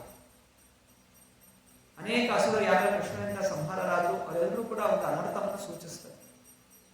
ಹಾಗೆ ಬಕಾಸುರ ಅನ್ನುವಂತಹ ವ್ಯಕ್ತಿ ಮೋಸ ಮಾಡುವಂತಹ ಬುದ್ಧಿ ಹಾಗೂ ಬೂಟಾಟಿಕೆಯ ಬುದ್ಧಿಯನ್ನು ಸೂಚಿಸ್ತದೆ. ಬೂಟಾಟಿಕೆ ಅಂದರೆ ಹಿಪೋಕ್ರಸಿ, ಹೇಳೋದೊಂದು ಮಾಡೋದಿಲ್ಲ. ಕನ್ನಡದಲ್ಲಿ ಹೇಳ್ತಾರೆ ಬೃಂದಾವನ. ಬೇರೆಯವ್ರಿಗೆಲ್ಲ ಹಂಗಿರ್ಬೇಕು, ಹೀಗಿರ್ಬೇಕು, ಒಳ್ಳೆ ಗುಣಗಳು ಬೆಳೆಸ್ಕೋಬೇಕು ಅಂತೆಲ್ಲ ಹೇಳೋದು. ಆದರೆ ತಾನು ಎಲ್ಲ ರೀತಿಯ ಎಲ್ಲ ಕೆಟ್ಟ ಗುಣಗಳನ್ನು ಆಚರಣೆ ಮಾಡ್ತಾ ಇದ್ದಾರೆ. ಎಲ್ಲರೂ ಕೂಡ ಮಾಡ್ತಾರೆ. ಅದಕ್ಕೆ ಕಲಿಯುಗದಲ್ಲಿ ನಾವೆಲ್ಲರೂ ಕೂಡ ಇದ್ದೀವಿ. ಯಾರೆಲ್ಲ ಒಳ್ಳೆ ಗುಣ ಬೆಳೆಸ್ಕೊಂಡಿದ್ದಾರೆ ಅವರೆಲ್ಲರೂ ಕೂಡ ಆಗಲೇ ಮೋಕ್ಷವನ್ನು ವೈಕುಂಠವನ್ನು ಪ್ರವೇಶ ಮಾಡಿ. ನಾವೆಲ್ಲ ಇದ್ದೀವಿ ಅಂತ ಹೇಳಿದ್ರೆ ನಮ್ಮಲ್ಲಿ ಈ ಗುಣಗಳಿವೆ. ಹಾಗೂ ಈ ಶಾಸ್ತ್ರಗಳು ಈ ಗುಣಗಳು ಭಕ್ತರಲ್ಲಿ ಇರುತ್ತೆ, ಭಕ್ತರು ಇದನ್ನ ತೆಗೆದುಹಾಕಬೇಕು ಅಂತ ಹೇಳ್ತಾರೆ. ಎಲ್ಲ ಉಪದೇಶಗಳು ಭೌತಿಕ ಜನರಲ್ಲ. ಭೌತಿಕ ಜನರು ಇನ್ನು ಪ್ರವೇಶನೆ ಮಾಡಿಲ್ಲ. ಆದ್ರೆ ಭಕ್ತಿಯಲ್ಲಿ ಪ್ರವೇಶ ಮಾಡಿದ್ರೂ ಕೂಡ ಇನ್ನು ಅನೇಕ ರೀತಿಯ ಲೌಕಿಕ ಗುಣಗಳು, ದುಷ್ಟ ಬುದ್ಧಿಗಳು ಇನ್ನೂ ಕೂಡ ಇರುತ್ತೆ. ಹೇಗೆ ಒಬ್ಬ ವ್ಯಕ್ತಿ ಮೆಡಿಕಲ್ ಕಾಲೇಜ್ ಸೇರಿದ ತಕ್ಷಣ ಡಾಕ್ಟರ್ ಆಗೋದು, ವಿದ್ಯಾಭ್ಯಾಸ ಮಾಡ್ತಾ ಇದೆ. ಆದ್ರೆ ಅವರನ್ನು ಕೆಲವೊಮ್ಮೆ ಡಾಕ್ಟರ್ ಅಂತ ಹೇಳಿ ಡಾಕ್ಟರ್ ಆಗ್ತಾನೆ ಮುಂದೆ. ಹಾಗೆಯೇ ಜಪಮಾಲೆ ಹಿಡ್ಕೊಂಡ ತಕ್ಷಣ, ಹರೇ ಕೃಷ್ಣ ಅಂತ ಜಪಿಸಿದ ತಕ್ಷಣ, ತಿಲಕ ಹಚ್ಕೊಂಡ ತಕ್ಷಣ ಭಕ್ತರು ಅಂತ ಆಗೋದಿಲ್ಲ. ಭಕ್ತರ ಆಗಲಿಕ್ಕೆ ಪ್ರಯತ್ನವನ್ನು ಮಾಡ್ತಾ ಇದೆ. ಆದ್ರಿಂದ ಯಾರಾದ್ರೂ ತಪ್ಪು ಮಾಡಿದಾಗ ಅವರನ್ನು ನೋಡಿ ಹೀಯಾಳಿಸಬಾರ್ದು. ಯಾಕಂದ್ರೆ ಅವನು ಶುದ್ಧ ಭಕ್ತನಾಗಿಲ್ಲ, ಶುದ್ಧ ಭಕ್ತನಿಗೆ ಪ್ರಯತ್ನ ಮಾಡ್ತಾನೆ. ಕನಿಷ್ಠವಾಗಿ ಲೌಕಿಕ ಜನರ ಒಂದು ಬುದ್ಧಿಯಿಂದ ಬಿಟ್ಟು ಕೃಷ್ಣ ಭಕ್ತಿಯನ್ನು ಮುಂದುವರಿಬೇಕು ಅನ್ನುವಂತಹ ಒಂದು ಹೆಜ್ಜೆ ಇಟ್ಟಿದ್ದಾರೆ. ಅದರಿಂದ ಇಂತಹ ಗುಣಗಳನ್ನು ಹೇಗೆ ತೆಗೆದುಹಾಕಬೇಕು ಅನ್ನುವಂಥ ಚಿಂತನೆ ಮಾಡಬೇಕೇ ಹೊರತು ಭಕ್ತರು ತಪ್ಪುಗಳನ್ನು ಮಾಡಿದಾಗ ಅವರನ್ನು ನೋಡಿ ಹೀಯಾಳಿಸೋದು ಅದು ಕೂಡ ಭಕ್ತರ ಲಕ್ಷಣ. ನಮ್ಮಲ್ಲೂ ಕೂಡ ಇಂತಹ ಗುಣಗಳಿರುತ್ತೆ, ಇನ್ನೊಬ್ಬರು ಕೂಡ ಗುಣಗಳಿದೆ. ಇನ್ನು ಭಕ್ತರು ಏನ್ ಮಾಡಬೇಕು, ನನ್ನಲ್ಲೂ ಕೂಡ ಈ ಗುಣಗಳಿದೆ, ದಯವಿಟ್ಟು ಹೊರಗೆ ಹಾಕಬೇಕು ಅಂತ ಹೇಳಿ ಹಿರಿಯ ಭಕ್ತಾದಿಗಳಿಂದ ಪ್ರಾರ್ಥನೆ ಮಾಡ್ಕೋಬೇಕು. ಅದು ಇನ್ನೊಬ್ಬರಲ್ಲಿ ಕಂಡಲ್ಲಿ ಸೂಕ್ಷ್ಮವಾಗಿ ಅವ್ರಿಗೆ ತಿಳಿಸಿ ಆ ಗುಣಗಳಿಂದ ಹೊರಬರಲಿಕ್ಕೆ ಅವರು ಕೂಡ ಸಹಾಯವನ್ನು ಮಾಡಬೇಕು. ಈ ಬೂಟಾಟಿಕೆಯ ಗುಣ ಗಂಡ ಹೆಂಡತಿ ಮಧ್ಯೆ ಇರಬಹುದು, ತಂದೆ ತಾಯಿ ಮಕ್ಕಳು ನಡೆಯಲು ಇರಬಹುದು, ಆಫೀಸಲ್ಲಿ ಬಾಸ್ ಹಾಗೂ ಮತ್ತೆ ಯಾರು ಅವರ ಕೆಳಗೆ ಮಟ್ಟದಲ್ಲಿ ಇರ್ತಾರೆ, ಕೆಳಗಡೆ ಇರ್ತಾರೆ, ಆ ಉದ್ಯೋಗಿಗಳ ನಡುವೆ ಇರಬಹುದು, ಹೊರಗಿನ ಜಗತ್ತಲ್ಲೂ ಕೂಡ ಇರಬಹುದು. ತಂದೆ ತಾಯಿ ಕೂಡ ಬೂಟಾಟಿಕೆ ಮಾಡ್ತಾರೆ ಮಕ್ಕಳ ಮುಂದೆ. ನನ್ನಲ್ಲಿ ಎಂಥ ಗುಣಗಳಿದೆ, ನಾನು ಹೆಂಗಿದ್ದೀನಿ, ನಮ್ಮ ಬುದ್ಧಿ ಎಷ್ಟು ಚೆನ್ನಾಗಿದೆ, ನೀನ್ ಯಾಕೆ ಇಂಥ ಬುದ್ಧಿ ಬೆಳೆಸ್ಕೊಂಡಿದ್ಯಾ. ಗಂಡನ ಕೂಡ ಹೆಂಡತಿಗೆ ಹೇಳ್ತಾನೆ, ನಾನು ಎಂತೆಂಥ ತಪಸ್ಸೆ ಮಾಡ್ತೀನಿ, ಎಷ್ಟು ಕಷ್ಟಪಡ್ತೀನಿ, ಅದು ಮಾಡ್ತೀನಿ, ಇದು ಮಾಡ್ತೀನಿ, ನೀನೇನ್ ಮಾಡ್ತಾ ಇದ್ದೀನಿ. ಹೀಗೆ ಬೇರೆ ಬೇರೆ ಸಂಬಂಧಗಳಲ್ಲೂ ಕೂಡ ಇಂಥ ಬೂಟಾಟಿಕೆಯ ಭಾವನೆಗಳು ಬರುತ್ತೆ. ರಾಜಕೀಯ ವ್ಯಕ್ತಿಗಳು ಎಲ್ಲ ಜನರಿಗೆ ನೀವು ಆ ತಪಸ್ಸೆ ಮಾಡಬೇಕು, ಹೀಗಿರ್ಬೇಕು, ಒಳ್ಳೆ ಪ್ರಜೆಗಳಾಗಿರ್ಬೇಕು, ಟ್ಯಾಕ್ಸ್ ಚೆನ್ನಾಗಿ ಕಟ್ಟಬೇಕು, ಸರಿ ಸಮಯದಲ್ಲಿ ಕಟ್ಟಬೇಕು, ಎಲ್ಲ ರಕ್ಷಣೆ ಮಾಡಬೇಕು, ಇದೆಲ್ಲ ಸರ್ಕಾರದ ವಸ್ತು. ಅದೇ ಸ್ವತಃ ಅನೇಕ ಸಾಮಗ್ರಿಗಳನ್ನು ತನ್ನ ಮನೆ ಕರೆದುಕೊಂಡು ಹೋಗ್ತಾನೆ, ಎಷ್ಟೆಷ್ಟೋ ಬ್ಯಾಂಕ್ ಬ್ಯಾಲೆನ್ಸ್ ಇಟ್ಕೊಂಡಿರ್ತಾನೆ, ಸರ್ಕಾರದ ಹಣವನ್ನು ನುಂಗಾಕಿರ್ತಾರೆ. ಇದೆಲ್ಲ ರಾಜಕೀಯ ವಿಷಯಗಳಲ್ಲಿ ತುಂಬಾ ಜಾಸ್ತಿ ಕಂಡು ಬರುತ್ತೆ. ಆದ್ದರಿಂದ ಇಂತಹ ಗುಣಗಳು ಇದು ಈ ಭೌತಿಕ ಜಗತ್ತಿನಲ್ಲಿ ಕಂಡು ಬರುತ್ತೆ. ಅದು ಕಲಿಯುಗದಲ್ಲಿ ಜಾಸ್ತಿ ಕಂಡು ಬರುತ್ತೆ. ಕಲೆಯ ದೋಷ ನಿದೆ ರಾಜನ್ ಅಸ್ತಿ ಏಕೋ ಮಹಾನ್ ಗುಣ. ಕಲಿಯುಗದಲ್ಲಿ ಇನ್ನು ಜಾಸ್ತಿಯಾಗಿ ಕಂಡು ಬರುತ್ತೆ, ಎಲ್ಲರೂ ಕೂಡ ಕಂಡು ಬರುತ್ತೆ. ಅದರಿಂದ ಇಂತಹ ಗುಣಗಳಿಂದ ನಾವು ಎಚ್ಚರಗೊಳ್ಳಬೇಕು. ಇದೆಲ್ಲ ಶಾಸ್ತ್ರ ಯಾಕೆ ಇದನ್ನ ಹೇಳ್ತಾ ಇದೆ. ಆವಾಗಲೇ ಹೇಳಿದ್ವಿ ಹೇಗೆ ಬ್ರಾಹ್ಮಣರು ಹೀಗೆಲ್ಲ ಮೋಸ ಮಾಡ್ತಾರೆ. ಬ್ರಾಹ್ಮಣರು ನಗಬೇಕು ಅಂತಾರೆ. ಅನೇಕ ಜನರು ಹೌದ ನೋಡಿ ಬ್ರಾಹ್ಮಣರು ಹಿಂಗೆ ಮಾಡ್ತಾರೆ ಅಂತೆಲ್ಲ ಹೇಳ್ತಾರೆ. ಅದೇ ಹೇಳ್ತಾ ಇರುವಂತದ್ದು ತಪಸ್ಯ ಮಾಡ್ತಾರೆ ಅಂತ ವ್ಯಕ್ತಿನೇ ಅಂತಹ ಗುಣಗಳಿಗೆ ಬಲಿಯಾಗಬೇಕಾದ್ರೆ ಏನೋ ತಪಸ್ಯ ಮಾಡದೆ ಲೌಕಿಕ ಜಗತ್ತಲ್ಲೇ ಇರುವಂತಹ ವ್ಯಕ್ತಿ ಅವನ ಕತೆ ಹೇಳುತ್ತೆ. ಅದನ್ನ ಉದಾಹರಣೆಗಳು ಬ್ರಾಹ್ಮಣರ ಬಗ್ಗೆ ಹೇಳ್ತಾ ಇರುವಂತದ್ದು ಬ್ರಾಹ್ಮಣರು ನೀಚರು ಅಂತ ತೋರಿಸ್ಕೊಳ್ಳೋಕ್ಕಲ್ಲ, ಅವ್ರ ಬಗ್ಗೆ ನಗಬೇಕು ಅಂತಲ್ಲ, ಬದಲಾಗಿ ನನ್ನ ಮಟ್ಟ ಅವ್ರಿಗಿಂತ ಎಷ್ಟು ಕೆಳಮಟ್ಟಿಗೆ ಇದೆ, ಇನ್ನು ನಾನು ತಪಸ್ಸೆ ಮಾಡಲಿಕ್ಕೆ ಶುರು ಮಾಡಿಲ್ಲ, ಇನ್ನು ನಾನು ಶುದ್ಧೀಕರಣ ಆಗಲಿಕ್ಕೆ ಇನ್ನೂ ಎಷ್ಟು ಸಮಯ ತಗೊಳ್ಳುತ್ತೆ, ಅದರಿಂದ ನಾನು ಶೀಘ್ರವಾಗಿ ಸಾತ್ವಿಕ ಗುಣದಲ್ಲಿ ಮುಂದುವರಿಬೇಕು ಅನ್ನುವಂತಹ ಎಚ್ಚರ ಕೊಡಲಿಕ್ಕೆ ಹಾಗೂ ಉತ್ಸಾಹ ಕೊಡಲಿಕ್ಕೆ ಶಾಸ್ತ್ರ ಈ ಕಥೆಗಳನ್ನು ಹೇಳ್ತಾ ಬರುತ್ತೆ. ಅದರಿಂದ ಈ ಬೂಟಾಟಿಕೆ ಡಿಕ್ಷನರಿಯಲ್ಲಿ ನೋಡಿದಾಗ ಬೂಟಾಟಿಕೆ ಹಿಪೋಕ್ರಸಿ, ಇದರ ಅರ್ಥ ಏನು? ನಾನು ಇನ್ನೊಬ್ಬರಿಗೆ ಅನೇಕರಿಗೆ ಒಳ್ಳೆಯ ಉಪದೇಶಗಳನ್ನು ಕೊಡ್ತೀನಿ, ಆದರೆ ನಾನು ಆ ಉಪದೇಶಗಳನ್ನು ಪಾಲನೆ ಮಾಡಲಿಕ್ಕೆ ನನಗೆ ಆಗ್ತಾ ಇಲ್ಲ. ಯಾಕಂದ್ರೆ ನನ್ನಲ್ಲೂ ಕೂಡ ಅನರ್ಥ, ವೀಕ್ನೆಸ್, ನನಗೆ ಕೊರತೆ ಅನ್ನೋದು ಇದೆ. ಅನೇಕ ಕಥೆಗಳು ಕೂಡ ಇದ್ರ ಬಗ್ಗೆ ಹೇಳ್ತಾ ಹೋಗ್ತಾರೆ. ಒಮ್ಮೆ ಬುದ್ಧ ಒಂದು ಹಳ್ಳಿಗೆ ಹೋಗ್ತಾನೆ. ಹಳ್ಳಿಗೆ ಹೋಗಿದ್ದಾಗ ಅವರ ಒಂದು ತೇಜಸ್ಸು ಹೊರಗೆ ಸೂಸ್ತಾ ಇರುತ್ತೆ. ಒಂದು ವೃಕ್ಷದ ಕಡೆ ಕೂತ್ಕೊಂಡು ಅವರು ಉಪದೇಶಗಳನ್ನು ಕೊಡ್ತಾ ಇರ್ತಾರೆ. ಒಂದು ಹೆಂಗಸು ಹೋಗಿ ಕೇಳ್ತಾರೆ, ನೀವು ಜನ್ಮದಿಂದಲೂ ಹೀಗೆ ಇದ್ರ? ಇಲ್ಲ, ನಾನು ಮುಂಚೆ ರಾಜನ ಮಗನಾಗಿದ್ದೆ, ಕಾಲಕ್ರಮೇಣ ಜೀವನ ಸತ್ಯವನ್ನು ಕಂಡಾಗ ನನಗೆ ಈ ರಾಜ್ಯ, ಈ ಸಂಸಾರ ಎಲ್ಲ ಬೇಡ ಅಂತ ಹೇಳಿ ತ್ಯಾಗ ಮಾಡಿ ಈಗ ನಾನು ವೈರಾಗಿಯಾಗಿ ಜನರಿಗೆ ಜ್ಞಾನೋದಯ ಮಾಡಲಿಕ್ಕೆ ಮುಂದಾಗಿದ್ದೀನಿ. ಆಗ ಹೆಂಗಸು ಹೇಳ್ತಾರೆ, ದಯವಿಟ್ಟು ನಮ್ಮ ಮನೆಗೆ ಬನ್ನಿ, ನಮ್ಮ ಮನೆಯಲ್ಲಿ ಬಂದು ಭೋಜನವನ್ನು ಸ್ವೀಕರಿಸಿ ಹಾಗೂ ನನ್ನಂತಹ ಪಾಪಿಗಳನ್ನು ಉದ್ಧಾರ ಮಾಡಿ ಅಂತ ಹೇಳಿ ಪ್ರಾರ್ಥನೆ ಮಾಡ್ತೀನಿ. ಆಯ್ತು, ಬುದ್ಧ ಹೇಳ್ತಾರೆ, ಸರಿ ಇವತ್ತು ಸಂಜೆ ಬರ್ತೀನಿ ಮನೆಯಲ್ಲಿ. ಆಗ ವಿಷಯ ಎಲ್ಲ ಹಳ್ಳಿಗೆಲ್ಲ ಗೊತ್ತಾಗುತ್ತೆ.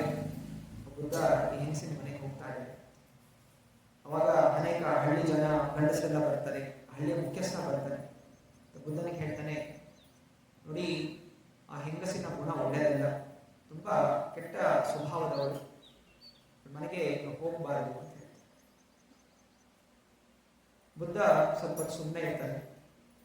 ಅನಂತರ ಆ ಊರಿನ ಮುಖ್ಯಸ್ಥ ಸರ್ಪಂಚ್ ಅವನ ಕೈ ಹಿಡ್ಕೊಂಡ್ಬಿಟ್ಟು, ಒಂದ್ ಕೈ ಹಿಡ್ಕೊಂಡ್ಬಿಟ್ಟು ಚಪ್ಪಾಳೆ ತಟ್ಟು ಅಂತ ಹೇಳ್ತಾನೆ. ಸರ್ಪಂಚ್ ಹೇಳ್ತಾನೆ, ಕೈ ಬಿಡಿ. ಇಲ್ಲ, ಚಪ್ಪಾಳೆ ತಟ್ಟು. ಇಲ್ಲ, ಚಪ್ಪಾಳೆ ತಟ್ಟಬೇಕು ಅಂದ್ರೆ 2 ಕೈಗಳು ಬೇಕು, ಆಗೋದಿಲ್ಲ. ಆಗ ಬುದ್ಧ ಹೇಳ್ತಾನೆ, ಆ ಹೆಂಗಸು ಒಬ್ಬಳೇ ಕೆಟ್ಟ ಗುಣ ಬೆಳೆಸ್ಕೊಳ್ಳಕ್ಕೆ ಸಾಧ್ಯ ಇಲ್ಲ. ಊರಿನಲ್ಲಿ ಕೆಟ್ಟ ಪುರುಷರು ಇರೋ ಕಾರಣ ಆ ಕೆಟ್ಟ ಪುರುಷರು ಅವಳ ಸಂಗ ಮಾಡಿ ಅವಳಿಗೆ ಕೆಟ್ಟ ಗುಣವನ್ನು ಬೆಳೆಸಿದರೆ ಹೊತ್ತು ಅವಳೊಬ್ಬಳೇ ಕೆಟ್ಟ ಗುಣ ಆಗ್ಲಿಕ್ಕೆ ಸಾಧ್ಯ ಇಲ್ಲ. ಆದ್ರಿಂದ ಊರಲ್ಲಿರೋರೆಲ್ಲ ಗಂಡಸರು ಕೂಡ ಕೆಟ್ಟ ಗುಣದವರು ಅಂತ ಹೇಳಿ ಬುದ್ಧ ಸೂಚಿಸ್ತಾರೆ. ಆದ್ದರಿಂದ ಇದು ಊಟಾಟಿಕೆಯ ಭಾವ. ಇಲ್ಲಿ ಬುದ್ಧ ಈ ವ್ಯಕ್ತಿಗಳು ಅವ್ರ ಸಂಘ ಮಾಡ್ತಾರೆ, ಆದ್ರೆ ಏನೋ ಅವಳು ಒಳ್ಳೇದಾಗಬೇಕು ಅಂತ ಹೇಳಿದಾಗ ಅಲ್ಲಿ ಅವಳು ಕೆಟ್ಟವಳು, ನಾನು ಒಳ್ಳೆಯವನು ಅಂತ ತೋರಿಸ್ಕೊತಾ ಇದ್ದಾರೆ. ಊಟಾಟಿಕೆ. ಇನ್ನೊಂದು ಕಥೆ ಹೇಳ್ತಾರೆ. ಒಂದು ದಿವಸ ಒಂದು ಚರ್ಚಲ್ಲಿ ಚರ್ಚ್ ಮಿನಿಸ್ಟರ್ ಪ್ರವಚನ ಕೊಡ್ತಾ ಇದ್ದಾರೆ.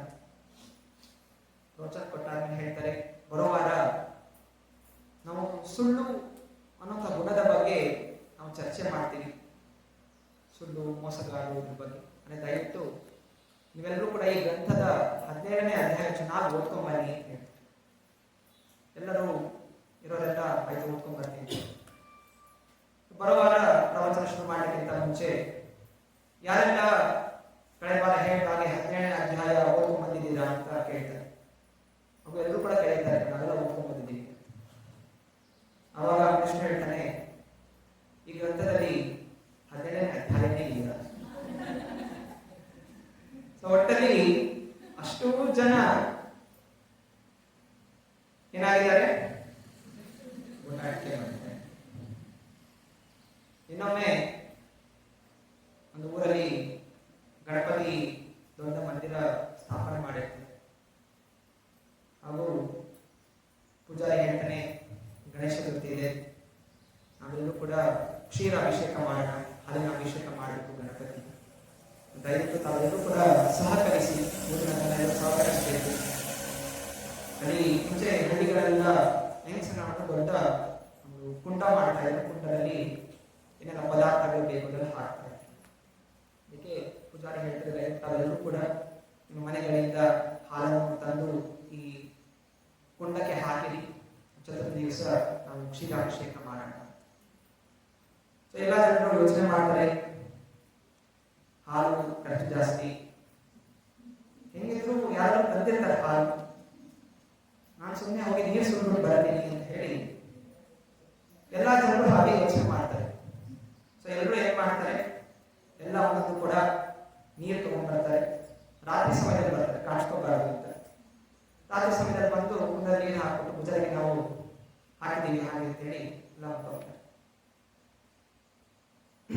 ಮತ್ತೆ ಗಣೇಶ ಚತುರ್ಥಿ ದಿವಸ ಅಭಿಷೇಕ ಶುರು ಮಾಡಬೇಕು. ಎಲ್ಲರೂ ಕೂಡ ನಾವು ಕ್ಷೀರಾಭಿಷೇಕ ಮಾಡಬೇಕು ಅಂತೆಲ್ಲ ಮುಂದೆ ಬರ್ತಾರೆ. ಆದರೆ ಎಲ್ಲ ಅಭಿಷೇಕ ಮಾಡಿದಾಗ ಕೇವಲ ನೀರಿನ ಅಭಿಷೇಕ ಅಂತ ಆಗುತ್ತೆ. ಹೀಗೆ ಸಮಸ್ತ ಊರಿನ ಜನರ ಒಂದು ಊಟಾಟಿಕೆ ಭಾವನೆ ಅಲ್ಲಿ ಪ್ರಕಟವಾಗುತ್ತೆ. ಆದ್ದರಿಂದ ಈ ಭಾವನೆಗಳು ನಾವು ಎಷ್ಟು ಶೀಘ್ರವಾಗಿ ನಮ್ಮಲ್ಲಿದೆ ಅಂತ ಅರ್ಥಕೊಳ್ತೀವಿ, ಅದನ್ನ ಎಷ್ಟು ಶೀಘ್ರವಾಗಿ ನಾವು ಹೊರಗೆ ಹಾಕ್ತೀವಿ. ಕೃಷ್ಣ ನಮ್ಮ ಕಡೆ ಆಕರ್ಷಿತನಾಗ್ತಾನೆ. ಶ್ರೀಲ ಭಕ್ತಿನಾಥ ಠಾಕೂರರು ಈ ಬಕಪಕ್ಷಿ ಹೇಗೆ ಅದು ಕೆರೆಯಲ್ಲಿ ನಿಂತಿರುತ್ತೆ, ಹೇಗೆ ನಿಂತಿರುತ್ತೆ, ಒಂದೇ ಕಾಲಕ್ಕೆ ನಿಂತಿರುತ್ತೆ. ದೂರದಿಂದ ನೋಡಿದಾಗ ಏನಂದ್ಕೋಬೇಕು, ಆ ಪಕ್ಷಿ ಒಂದು ತಪಸ್ವಿ ತರ ಕಾಣ್ತದೆ. ಹೇಗೆ ತಪಸ್ವಿ ಒಂದೇ ಕಾಲ ನಿಂತ್ಕೊಂಡು ತಪಸ್ಸೆ ಮಾಡ್ತಾನೆ, ಹಾಗೆ ಆ ಪಕ್ಷಿ ಸುಮಾರು ತಾಸು ಒಂದೇ ಕಾಲ ನಿಂತ್ಕೊಂಡು ಹಿಂಗೆ ಧ್ಯಾನ ಮಾಡ್ತಾರೆ. ಅದರಿಂದ ಧ್ಯಾನ ಏನು, ಯಾವ್ದಾದ್ರು ನೀನು ಕೆಳಗಡೆಯಿಂದ ಮೇಲೆ ಬರುತ್ತೆ, ಮೇಲೆ ಬಂದ ತಕ್ಷಣ ಅದನ್ನು ಹಿಡ್ಕೊಂಡು ತಿಂದೇನು. ಹಾಗೆಯೇ ಇಂದ್ರಿಯ ಭೋಗಿಸಲಿಕ್ಕೆ ಅಂತ ನಾನಾ ಜನರು ನಾನಾ ರೀತಿಯ ಮಾರು ವೇಷಗಳನ್ನು ಹಾಕುತ್ತಾರೆ. ಅಂದ್ರೆ ಮಾರು ಗುಣಗಳನ್ನು ಪ್ರಕಟ ಮಾಡುವಂಥದ್ದು. ನಾನು ಒಳ್ಳೆಯ ಸಮಾಜ ಸೇವಕ, ನಾನು ಒಳ್ಳೆಯ ವ್ಯಕ್ತಿ, ಬೇರೆಯವರು ಕೆಟ್ಟವರು. ಅನೇಕ ಜನರು ಏನೋ ತಪ್ಪು ಮಾಡಿದಾಗ ನಾನು ತಪ್ಪು ಮಾಡಿದ್ದೀನಿ ತಪ್ಪಿಕೊಳ್ಳೋದಿಲ್ಲ, ಅವನು ಹಾಗೆ ಮಾಡಿಲ್ಲ, ಇವನು ಮಾಡಲಿಲ್ಲ, ಅವನು ಮಾಡಿರೋ ಕಾರಣ ನನಗೆ ಈ ರೀತಿ ಏನೋ ನನ್ನೇ ತಪ್ಪಾಯಿತು ಅಂತ ಹೇಳಿ ಬೇರೆಯವರೆಲ್ಲ ದೂಷಿಸ್ತಾರೆ. ಬೇರೆ ದೂಷಣ ಕಾರಣ ಏನು, ಜನರ ಮನಸ್ಸಲ್ಲಿ ಪಾಪ ಈ ವ್ಯಕ್ತಿ ತುಂಬಾ ಒಳ್ಳೆಯದು, ಬೇರೆಯವರು ಕೆಟ್ಟದ್ದು ಮಾಡಿದ್ದಾರೆ, ಅದರಿಂದ ಇವನಿಗೇನೋ ನಾವು ನಿಂದನೆ ಮಾಡ್ತಾ ಇದ್ದೀವಿ ಅಂತ ಭಾವನೆ ಹುಟ್ಟಿಸ್ಲಿಕ್ಕೆ ಪ್ರಯತ್ನ ಮಾಡ್ತಾರೆ. ಈ ಎಲ್ಲ ಭಾವನೆಗಳು ಕ್ರಮೇಣವಾಗಿ ನಮಗೆ ಉಪಯೋಗ ಬರೋದಿಲ್ಲ. ಯಾಕೆಂದ್ರೆ ಒಂದಲ್ಲ ಒಂದು ದಿವಸ ನಿಜವಾದ ಗುಣ ಅನ್ನೋದು ಪ್ರಕಟವಾಗುತ್ತೆ. ಆದ್ದರಿಂದ ಯಾವಾಗ ನಾವು ಸದ್ಗುಣಗಳನ್ನು, ತಪಸ್ಯೆಗಳನ್ನು ಗಂಭೀರತೆಯಿಂದ ಸ್ವೀಕಾರ ಮಾಡ್ತೀವಿ, ತಪಸ್ಯೆಗಳನ್ನು ಕಟ್ಟುನಿಟ್ಟಾಗಿ ಆಚರಣೆ ಮಾಡ್ತೀವಿ, ಮುಂದೆ ನಾವು ತುಂಬಾ ಬಲಿಷ್ಠವಾದಂತಹ ವ್ಯಕ್ತಿಗಳಾಗ್ತೀವಿ. ಮಾನಸಿಕವಾಗಿ, ಆಧ್ಯಾತ್ಮಿಕವಾಗಿ ಹಾಗೂ ದೈಹಿಕವಾಗಿಯೂ ಕೂಡ. ಶ್ರೀ ಭಕ್ತಿನಾಥ ಠಾಕೂರ್ ಹೇಳ್ತಾರೆ, ಈ ಗುಣ, ಈ ಊಟಾಟಿಕೆ ಗುಣ ಹೋಗಬೇಕು ಅಂತ ಹೇಳಿದ್ರೆ ಸರಳ ಭಾವನೆಯನ್ನು ಬೆಳೆಸ್ಕೋಬೇಕು. ಸರಳವಾದ ಜೀವನ, ಉತ್ತಮವಾದಂತಹ ಚಿಂತನೆ. ಯಾವಾಗ ಸರಳತೆ ಬಿಟ್ಟು ಬಿಡ್ತೀವಿ ಆಗ ಆಸೆಗಳು ಜಾಸ್ತಿ ಆಗ್ತಾ ಹೋಗುತ್ತೆ. ನಾನಾ ರೀತಿಯ ವಸ್ತುಗಳನ್ನು, ಭೌತಿಕ ವಸ್ತುಗಳನ್ನು ಸಂಗ್ರಹ ಮಾಡಲಿಕ್ಕೆ ಶುರು ಮಾಡ್ತೀವಿ. ಯೋಗ್ಯತೆಗೆ ಮೀರಿ ಇನ್ನು ಅಧಿಕಾರಿಕವಾಗಿ ವಸ್ತುಗಳನ್ನು ಸಂಗ್ರಹ ಮಾಡಬೇಕು ಅಂತ ಆಸೆಗಳನ್ನು ಬೆಳೆಸ್ಕೊತಾ ಹೋಗ್ತೀವಿ. ಅವಾಗ ಸರಳ ಭಾವನೆ ಅನ್ನೋದು ನಾಶ ಆಗುತ್ತೆ. ಅವಾಗ ಸರಳ ಭಾವನೆ ನಾಶ ಆಗುತ್ತೆ, ಊಟಾಟಿಕೆಯ ಗುಣ ಹೆಚ್ಚಾಗ್ತಾ ಹೋಗುತ್ತೆ. ಇದೆಲ್ಲವೂ ಕೂಡ ಈ ಸತ್ವ, ರಜಸ್, ತಮಗುಣಗಳ ಒಂದು ಮಿಶ್ರಣಗಳು. ಹೇಗೆ ಅಡುಗೆ ಚೆನ್ನಾಗಿ ಅಡುಗೆ ಮಾಡಬೇಕು ಅಂತ ಹೇಳಿದ್ರೆ ನಾನಾ ಪದಾರ್ಥಗಳ ಮಿಶ್ರಣ. ತರಕಾರಿ ಇಷ್ಟ ಹಾಕಬೇಕು, ಕೊಬ್ಬರಿ ಇಷ್ಟ ಹಾಕಬೇಕು, ಉಪ್ಪು ಇಷ್ಟ ಹಾಕಬೇಕು, ಖಾರ ಇಷ್ಟ ಹಾಕಬೇಕು, ಎಲ್ಲ ಬೇರೆ ಬೇರೆ ರೀತಿಯಲ್ಲಿ ಹಾಕಿದಾಗ ಅಡುಗೆ ಚೆನ್ನಾಗಿ ಬರುತ್ತೆ. ಇಲ್ಲ ಜಾಸ್ತಿ ಖಾರ ಪುಡಿ ಹಾಕ್ಬಿಡ್ತೀನಿ, ಅದು ಜಾಸ್ತಿ ಕೊಬ್ಬರಿನೇ ಹಾಕ್ಬಿಡ್ತೀನಿ, ಅದು ಜಾಸ್ತಿ ಬೆಲ್ಲನೇ ಹಾಕ್ಬಿಡ್ತೀನಿ, ಅದು ಪಲ್ಯ ಆಗೋದಿಲ್ಲ, ಅದು ಬೇರೆನೂ ಆಗುತ್ತೆ. ಹಾಗೆಯೇ ಜೀವನ ಸುಗಮವಾಗಿ ಹೋಗ್ಲಿಕ್ಕೆ, ಕೃಷ್ಣ ಭಕ್ತಿಯಲ್ಲಿ ಮುಂದುವರಿಲಿಕ್ಕೆ, ಮೋಕ್ಷ ಪ್ರಾಪ್ತಿ ಮಾಡಲಿಕ್ಕೆ ನಮ್ಮಲ್ಲಿರುವಂತಹ ಗುಣಗಳನ್ನು ನಾವು ಸರಿಪಡಿಸ್ಕೋಬೇಕು. ಜನ್ಮನಾ ಜಾಯತೆ ಶೂದ್ರ ಸಂಸ್ಕಾರ ಭವೇ ನಿಜ. ಜನ್ಮದಿಂದ ಎಲ್ಲರೂ ಕೂಡ ಅಜ್ಞಾನಿಗಳು.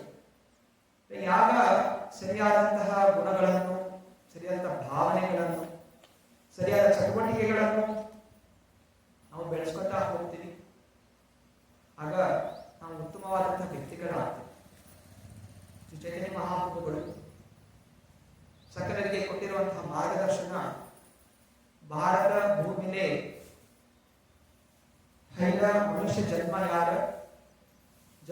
ಸಾರ್ಥಕ ಕರೆ ಕೈ ಪರೋಪಕಾರ. ಭಾರತ ಭೂಮಿಯಲ್ಲಿ ಯಾರಾದರೂ ಮನುಷ್ಯರಾಗಿ ಹುಟ್ಟಿದ್ದೀರಾ, ನೀವು ಮನುಷ್ಯ ಜನ್ಮ ಉದ್ಧಾರ ಆಗಬೇಕು ಅಂತ ಹೇಳಿದ್ರೆ ನೀವು ಕೃಷ್ಣ ಭಕ್ತಿಯ ಪ್ರಚಾರವನ್ನು ಮಾಡಬೇಕು ಅಂತ. ಯಾವಾಗ ಕೃಷ್ಣ ಭಕ್ತಿಯ ಪ್ರಚಾರ ಮಾಡಕ್ಕೆ ಶುರು ಮಾಡ್ತೀವಿ, ನಮ್ಮಲ್ಲಿ ಸರಳ ಭಾವನೆ ಅನ್ನೋದು ಬೆಳೀತಾ ಹೋಗುತ್ತೆ. ಹರೇ ಕೃಷ್ಣ ಕೃಷ್ಣ ಕೃಷ್ಣ ಹರೇ ಹರೇ, ಹರೇ ರಾಮ ರಾಮ ರಾಮ ಹರೇ ಹರೇ. ಈ ಮಹಾಮಂತ್ರವನ್ನು ಪ್ರತಿನಿತ್ಯ 16 ಮಾಲೆ ಜಪವನ್ನು ಮಾಡಿ, ಏಕಾದಶಿ ವ್ರತ ಇದೆ, ಮೋಹಿನಿ ಏಕಾದಶಿ ಇದೆ, ಅಧಿಕವಾಗಿ ಜಪವನ್ನು ಮಾಡಿ ನಾನೇ ಬೇಳೆಗಳನ್ನು ತ್ಯಜಿಸಿ ಭಕ್ತರ ಸಂಘದಲ್ಲಿ ಅನೈತಿಕ ಸಂಬಂಧ, ಜೂಜಾಟ, ಮದ್ಯಪಾನ, ಮಾಂಸಭಕ್ಷಣೆ ತ್ಯಾಗ ಮಾಡಬೇಕು. 4 ನಿಯಮಗಳು ಹಾಗೂ ಕೃಷ್ಣ ಭಕ್ತಿಯನ್ನು ಮುಂದುವರಿಸೋದ್ರಿಂದ ಈ ಎಲ್ಲ ಅನರ್ಥಗಳಿಂದ ನಾವು ಮುಕ್ತರಾಗ್ತೀವಿ ಹಾಗೂ ದಿವ್ಯವಾದ ಆನಂದವನ್ನು ನಾವು ಅನುಭವಿಸ್ತೀವಿ. ಹರೇ ಕೃಷ್ಣ. ಅದು ಪ್ರಶ್ನೆಗಳಿದೆ ಇವತ್ತಿನ ಶ್ಲೋಕದಿಂದ.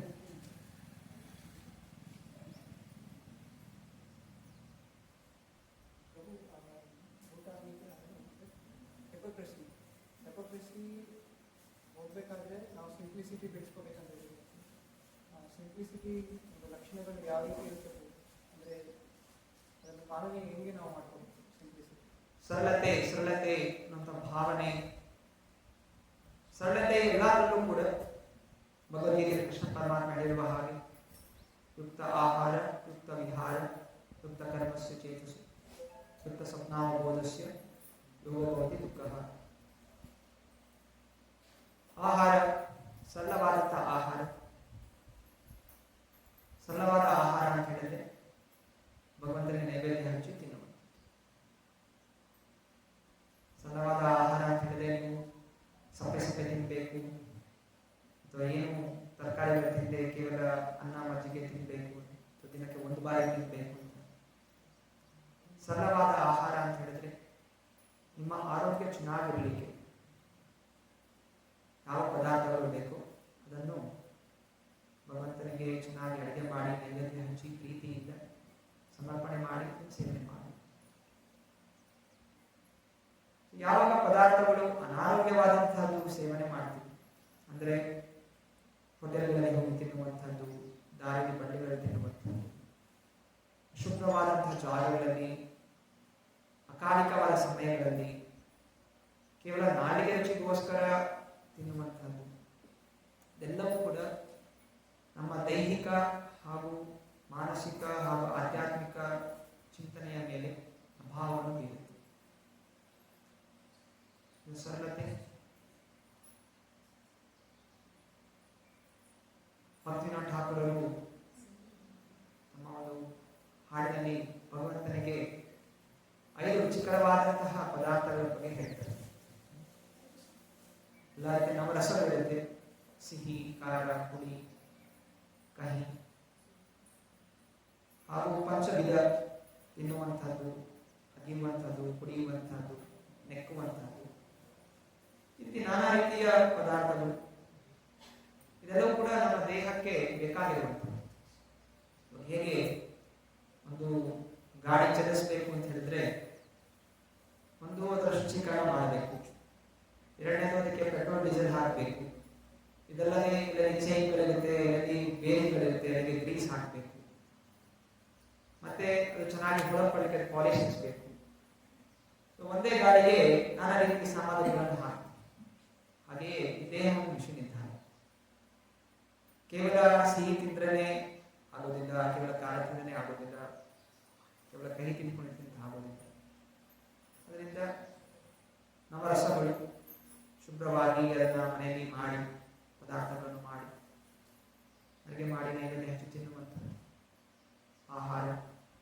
ಯುಕ್ತ ಆಹಾರ, ಯುಕ್ತ ವಿಹಾರ. ವಿಹಾರ, ಸಂಘ ಎರಡೂ ಕೂಡ ಸ್ನೇಹಿತರು ಬೇಕು, ಸಂಘದಲ್ಲಿರಬೇಕು. ನನಗೆ ಯಾರು ಬೇಕಾಗಿಲ್ಲ, ನಾನೀಗ ಭಕ್ತಿ ಮಾಡ್ತಾ ಇದ್ದೀನಿ, ನನಗೆ ಯಾರ್ಯಾರು ಬೇಕಾಗಿಲ್ಲ, ನಾನು ಒಬ್ಬಂಟಿಯಾಗಿ ಕೂತ್ಕೊಂಡು ತಪಸ್ಸೆ ಮಾಡ್ಕೊಂಡು ಕೂತ್ಕೊಳ್ತೀನಿ ಅಂತ ಹೇಳಿದ್ರೆ ಅದು ಕೂಡ ಆಗೋದಿಲ್ಲ. ಭಕ್ತಿ ಬೆಳಗಬೇಕು ಅಂದ್ರೂ ಕೂಡ ಭಕ್ತರ ಸಂಘ ಇರಬೇಕು. ಅದರಿಂದ ನಮ್ಮ ಸುತ್ತಮುತ್ತ ಜನರ ವಿಚಾರ ಮಾಡಬೇಕು. ಇಂಥ ಜನರ ಮಧ್ಯೆ ಇದ್ದೀವಿ, ಅವರು ಕೂಡ ಭಕ್ತಿ ಭಾವನೆಯಲ್ಲಿದ್ದಾರೆ, ಭಕ್ತಿಗೆ ಸಂಬಂಧಪಟ್ಟಂತಹ ಕೆಲಸಗಳನ್ನು ಮಾಡ್ತಾರೆ. ಅದರಿಂದ ಅಂತಹ ಸಂಘದಲ್ಲಿ ಅಂತಹ ಸ್ನೇಹಿತರು ನಾವು ಬೆಳೆಸ್ಕೋಬೇಕು. ಎಲ್ಲರೂ ಹಾಗೆ ಇರದೇ ಇರಬಹುದು. ಲೌಕಿಕ ಜಗತ್ತು, ಲೌಕಿಕ ಜನ ಇರ್ತಾರೆ, ಆದ್ರೂ ಕೂಡ ಅವ್ರ ಜೊತೆ ಇರಬೇಕಾಗತ್ತೆ. ಜೊತೆಗಿರಿ, ಅದೇ ಸಂಘ ಮಾಡಬೇಕು. ಜೊತೆಗಿರೋದು ಬೇರೆ, ಸಂಘ ಮಾಡೋದು ಬೇರೆ. ಈಗ ಕಾಲೇಜಲ್ಲಿ ಹೋದಾಗ ಅನೇಕ ಜನ ಬಂದಿರ್ತಾರೆ. ಕೆಲವು ವಿದ್ಯಾಭ್ಯಾಸಕ್ಕೆ ಬಂದಿರ್ತಾರೆ, ಕೆಲವು ಸುಮ್ಮನೆ ಹೆಂಗೋ ಪಾಸ್ ಆಗೋದು ಡಿಗ್ರಿ ಸಿಕ್ಕರೆ ಸಾಕು ಅಂತ ಬಂದಿರ್ತಾರೆ. ಕೆಲವರು ಹಂಗೆ ಏನೋ ಅಪ್ಪ ಅಮ್ಮ ತಳ್ಳಿರ್ತಾರೆ, ದುಡ್ಡು ಬಂದಿರ್ತಾರೆ. ಆದರೆ ಆಯ್ತು, ಪಾಸ್ ಆದರೆ ಆಯ್ತು, ಇಲ್ಲಾಂದ್ರೆ ಇಲ್ಲ ಅಂತ ಅವರು ಬೇರೆ ಬೇರೆ ರೀತಿ ಅವರ ಆಚಾರಗಳಿರುತ್ತೆ. ಯಾರಿಗೆ ನಿಜವಾಗಿ ನಾನು ವಿದ್ಯಾಭ್ಯಾಸದಲ್ಲಿ ಮುಂದುವರಿಬೇಕು ಅಂತಿರುತ್ತೆ, ಅವನು ಅಂತಹ ಓದುವವರ ಸಂಘದಲ್ಲಿ ಇರಬೇಕು. ಮಿಕ್ಕಿದವರು ಇರ್ತಾರೆ, ಅವ್ರ ಪಾರಾಗಿರ್ತಾರೆ, ನಾನು ನಮ್ಮ ಪಾರಾಗಿರ್ತೀನಿ. ಹಾಗೆ ಹಣ ಸಂಪಾದನೆ ಮಾಡ್ಲಿಕ್ಕೆ ಆಫೀಸ್ ಇರ್ಬೋದು, ಅಲ್ಲಿ ಬೇರೆ ಬೇರೆ ಜನ ಇರ್ಬೋದು. ನಮ್ಗೇನಾಗಬೇಕಾಗಿದೆ, ಹೋಗ್ಬೇಕಾದ್ರೆ ಏನು ಕೆಲಸ ಮಾಡ್ಕೋಬೇಕಾಗಿದೆ, ಹಣ ಸಿಗುತ್ತೆ, ತಗೊಂಡ್ಬರ್ತೀರ, ಅಷ್ಟೇ ನಮ್ಮ ಕೆಲಸ. ನಮ್ಮ ಸಂಘ ಎಲ್ಲಿರಬೇಕು, ಪ್ರತಿನಿತ್ಯ ನಾವು ಯಾವಾಗ ಜಪ ಮಾಡಿರ್ತೀವಿ, ಬೆಳಗ್ಗೆ ಏನು ಅಧ್ಯಯನ ಮಾಡಿರ್ತೀವಿ, ನಮ್ಮ ಮನಸ್ಸಲ್ಲಿ ಈ ಸಂಘದಲ್ಲಿ ನಾವು ಇರ್ತೀವಿ. ವಾರಕ್ಕೊಮ್ಮೆ ಮಂದಿರಕ್ಕೆ ಬರುವಂತಹದ್ದು, ಯುಕ್ತ ಆಹಾರ, ಯುಕ್ತ ವಿಹಾರ, ಯುಕ್ತ ಕರ್ಮಸ್ಯ, ನಾವು ಮಾಡುವಂಥ ಕೆಲಸವೂ ಕೂಡ ಯಾವ ಕೆಲಸ ಮಾಡ್ತಾ ಇದ್ದೀವಿ. ಹಣ ಸಂಪಾದನೆ ಅಂತ ಹೇಳಿ ಏನೇನೋ ಕೆಲಸ ಮಾಡ್ಲಿಕ್ಕೆ ಸಾಧ್ಯ ಇಲ್ಲ. ಅದು ಧಾರ್ಮಿಕವಾಗಿದೆ. ಆ ಧಾರ್ಮಿಕವಾದ ಕೆಲಸದಲ್ಲಿ ಅದರಿಂದ ಏನು ಸಿಗುತ್ತೆ ಅದನ್ನ ನಾವು ಸಂತುಷ್ಟರಾಗಿರ್ಬೇಕು. ಹಣ ಸಂಪಾದನೆ ಮಾಡಬೇಕು ಅಂತ ಹೇಳಿ ತೀವ್ರವಾದ ಮೋಸ ಮಾಡ್ಲಿಕ್ಕೆ ಶುರು ಮಾಡಿದ್ರೆ, ವ್ಯಾಪಾರದಲ್ಲಿ ಲಾಭ ಅಂತ ಇಟ್ಕೋಬೇಕು, ಅದಕ್ಕೆ ವ್ಯಾಪಾರ. ಆದರೆ ತುಂಬಾ ಹೆಚ್ಚು ಸುಲಿಗೆ ಮಾಡುವಂಥದ್ದು, ಮತ್ತೆ ಪುನಃ ದುಷ್ಟ ಕರ್ಮಗಳನ್ನು ನಮ್ಮ ಕಡೆ ಆಕರ್ಷಣೆ ಮಾಡುತ್ತೆ. ಇದರಿಂದ ವ್ಯಾಪಾರ ಮಾಡ್ತೀವಿ, ಎಷ್ಟಕ್ಕೆ ಬೇಕು ಅಷ್ಟು ಲಾಭ ಇಟ್ಕೋಬೇಕೇ ಹೊರತು ತುಂಬಾ ತೀವ್ರತೆಯಿಂದ ಹಣ ಸುಲಿಗೆ ಮಾಡಲಿಕ್ಕೆ, ಅತ್ಯಾಚಾರ ಮಾಡಲಿಕ್ಕೆ ಹೋಗಬಾರದು. ಹೀಗೆ ನಮ್ಮ ಕರ್ಮಗಳು. ಯುಕ್ತ ಸ್ವಪ್ನಾವಬೋಧಸ್ಯ, ನಮ್ಮ ಚಿಂತನೆಗಳು ಅರ್ಜುನನೇ ಹೇಳಿದ್ದಾನೆ, ಮನಸ್ಸು ವಾಯು ಇದ್ದ ಹಾಗೆ, ಗಾಳಿ ಇದ್ದ ಹಾಗೆ, ತುಂಬಾ ಬಲಿಷ್ಠವಾದಂಥದ್ದು, ಹೇಗೆ ಬೇಕು ಅಂತ ತಿಳಿಬೇಕು. ಹಾಗೆ ಮನಸ್ಸಿನಲ್ಲಿ ನಾನಾ ರೀತಿಯ ಚಿಂತನೆಗಳು ಬರುತ್ತೆ. ನಾನಾ ರೀತಿಯ ವಿಷಯಗಳನ್ನು ನೋಡ್ತೀವಿ, ಕಣ್ಣಿಂದ ನೋಡ್ತೀವಿ, ಕಿವಿಯಿಂದ ಕೇಳಿಸ್ಕೊತೀವಿ. ಅದರಿಂದ ಆ ಎಲ್ಲ ವಿಚಾರಗಳು ಮನಸ್ಸಲ್ಲಿ ಉತ್ಪನ್ನ ಆಗುತ್ತೆ. ಕಾಮ, ಕ್ರೋಧ, ಮದ, ಮಾತ್ಸರ್ಯ, ಮೋಹ, ಲೋಭ ಸಹಜವಾದಂತಹ. ಆದರೆ ತಪಸ್ಯ ಏನು, ಅದು ಬಂದಾಗ ಮತ್ತೆ ಮತ್ತೆ ನಾವು ಶಾಸ್ತ್ರಗಳ ಆಧಾರದಿಂದ, ಜ್ಞಾನದಿಂದ, ಭಕ್ತರ ಸಂಘದಿಂದ ಅದನ್ನು ಚಿಂತನೆ ಬೆಳೆಸದೇ ಇರೋ ಥರ ನಾವು ನೋಡ್ಕೋಬೇಕು, ತಡೆ ಹಿಡಿಬೇಕು. ಅಧಿಕವಾಗಿ ಮನಸ್ಸು ವಿಚಲಿತವಾದಾಗ ಯಾವುದೋ ಒಂದು ರೀತಿಯಲ್ಲಿ ಭಗವಂತನ ಸೇವೆ ತೊಡಗಲಿಕ್ಕೆ ಪ್ರಯತ್ನ ಮಾಡಬೇಕು. ಹೀಗೆ ತಪಸ್ಯ ಬಾರಿ ಬಾರಿ ಬಾರಿ. ಹೀಗೆ ಮಗು ಕೂಡ ಯಾವುದೋ ಒಂದು ವಿಷಯವನ್ನು ಕಲಿಬೇಕು ಅಂತ ಹೇಳಿದ್ರೆ ಬಾರಿ ಬಾರಿ ಗಟ್ಟು ಮಾಡುತ್ತೆ, ಬೈಹಾಟ್ ಮಾಡುತ್ತೆ. ಹೇಳಿದೆ ಬಾರಿ ಬಾರಿ ಬಾರಿ ಉಚ್ಚಾರಣೆ ಮಾಡಿ ಅದು ಆ ವಿಷಯವನ್ನು ಕಲಿಯಿರಿ, ಶ್ಲೋಕವನ್ನು. ಹಾಗೆಯೇ ನಾವು ಕೂಡ ಮಕ್ಕಳಿದ್ದ ಹಾಗೆ ನಾವು ಅಂದ್ಕೋಬಹುದು, ಈಗ ನಾನು ದೊಡ್ಡವರಾಗ್ತಿರ್ತೀನಿ, ಹಣ ಸಂಪಾದನೆ ಮಾಡ್ತಾ ಇದ್ದೀನಿ, ಮೀಸೆ ಬಂದಿದೆ, ದಾಡಿ ಬಂದಿದೆ, ದೊಡ್ಡವನು ಇಲ್ಲ. ದೇಹ ಬೆಳೆದಿದೆ ಹೊರತು ಒಳಗಿರುವಂಥ ಮನಸ್ಸು ಸೂಕ್ಷ್ಮವಾದಂತಹ ಮಗು ಇದ್ದ ಹಾಗೆ. ಅದರಿಂದ ಯಾರು ಆ ಸೂಕ್ಷ್ಮತೆಯನ್ನು ಜಯಿಸಿದ್ದಾರೆ, ಇಂದ್ರಿಯಗಳನ್ನು ಜಯಿಸಿದ್ದಾರೆ, ಶಾಸ್ತ್ರ ಕೊಟ್ಟಿರುವಂತಹ ಗುಣಗಳು ಇದನ್ನು ಬೆಳೆಸ್ಕೊಂಡಿದ್ದಾರೆ, ಅವರು ನಿಜವಾದಂತಹ ಬೆಳೆದಿರುವಂತಹ ವ್ಯಕ್ತಿಗಳು. ಅದರಿಂದ ಹೀಗೆ ಈ ಸರಳ ಭಾವನೆ, ನಾವು ನಮ್ಮ ಆಹಾರ, ನಮ್ಮ ಕೆಲಸಗಳು, ನಮ್ಮ ಸಂಘದಲ್ಲಿ ಇದನ್ನೆಲ್ಲ ಶಾಸ್ತ್ರಕ್ಕೆ ಅನುಗುಣವಾಗಿ ಕೃಷ್ಣನಿಗೆ ಆನಂದ ಕೊಡುವ ರೂಪದಲ್ಲಿ ನಾವು ಅದನ್ನು ವರ್ಗಾಯಿಸಿದಾಗ ಸರಳತೆ ಅನ್ನೋದು ಕಂಡುಬರುತ್ತೆ. ಹಣ ಸಂಪಾದನೆ ಮಾಡಬಹುದು, ದೊಡ್ಡ ಮನೆ ಇರಬಹುದು, ಕಾರ್ಯ ಇರಬಹುದು, ಅದು ಕೂಡ ಸರಳವಾಗಿರಬೇಕು. ಯಾವ ವ್ಯಕ್ತಿ ದಾನ ಧರ್ಮ ಎಲ್ಲ ತೊಡಗುತ್ತಾನೆ. ಯುಧಿಷ್ಠಿರ ಮಹಾರಾಜರಿದ್ರು, ಅರಮನೆಗಳಿತ್ತು, ಅಂಬರೀಷ್ ಮಹಾರಾಜ, ಪ್ರಹ್ಲಾದ್ ಮಹಾರಾಜ, ಧ್ರುವ ಮಹಾರಾಜ,